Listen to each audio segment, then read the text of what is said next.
A história de Jacó e Esaú, essa é uma daquelas que a gente ouve desde criança, não é mesmo?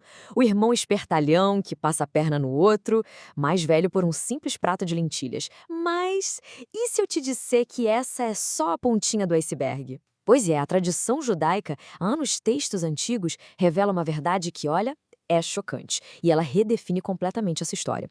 Então se prepara, porque o que a gente vai desvendar hoje vai muito além daquela imagem do coitadinho do caçador e do ladrão da benção.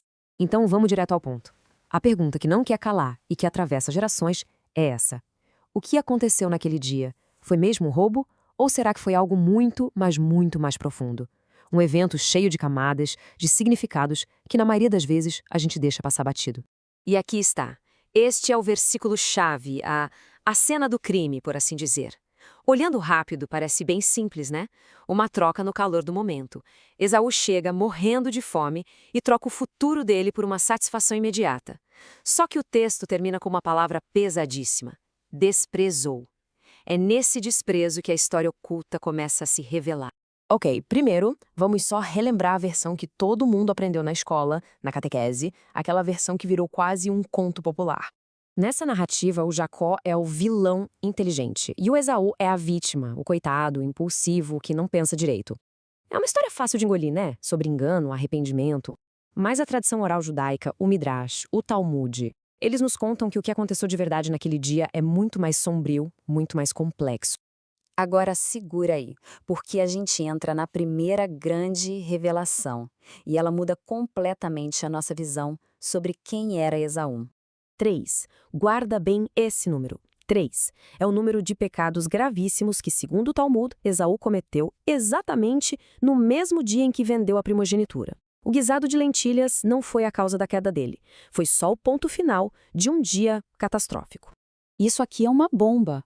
O Talmud, lá no tratado Bava Batra, revela que o Esaú chegou em casa exausto, não porque tinha caçado muito, mas sim por causa de um rastro de destruição que ele deixou.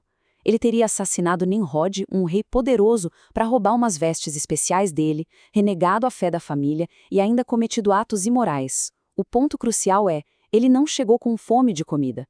Ele chegou espiritualmente vazio. E isso muda tudo. A venda da primogenitura não foi um ato impulsivo de um cara faminto. Foi a consequência final de um homem que já tinha jogado fora tudo que aquele direito representava.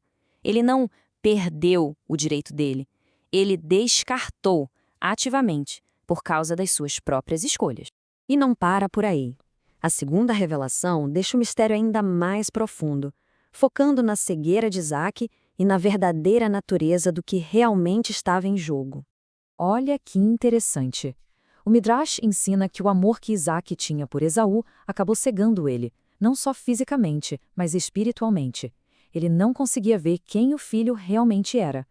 Já Rebeca, a mãe, ela lembrava da profecia que tinha recebido antes mesmo dos gêmeos nascerem, que 2 nações estavam no ventre dela e que o mais velho serviria ao mais novo. A atitude dela, então, não foi um simples engano, foi uma intervenção para garantir que o plano divino acontecesse. Agora, presta atenção nisso, porque é fundamental. Os rabinos fazem uma distinção incrível. Não havia só uma bênção em jogo, mas 2.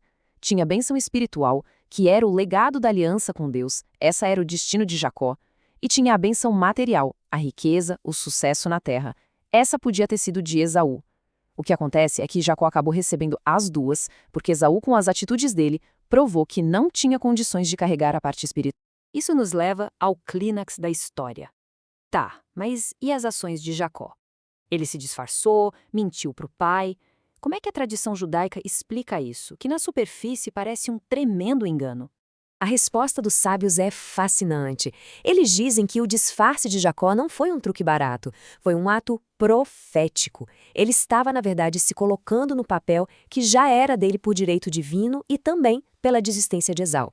Ele agiu para garantir que a pessoa certa, a preparada, fosse a portadora da aliança.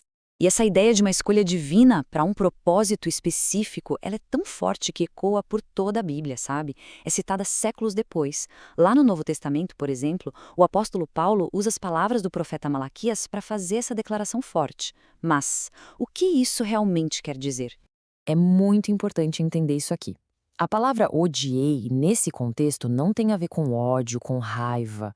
O sentido é mais como amei menos, ou não foi escolhido para este propósito. Não é sobre de quem Deus gosta mais, é sobre quem foi eleito para uma missão específica. Jacó foi o escolhido para carregar a aliança, Esaú para seguir um outro caminho. Certo.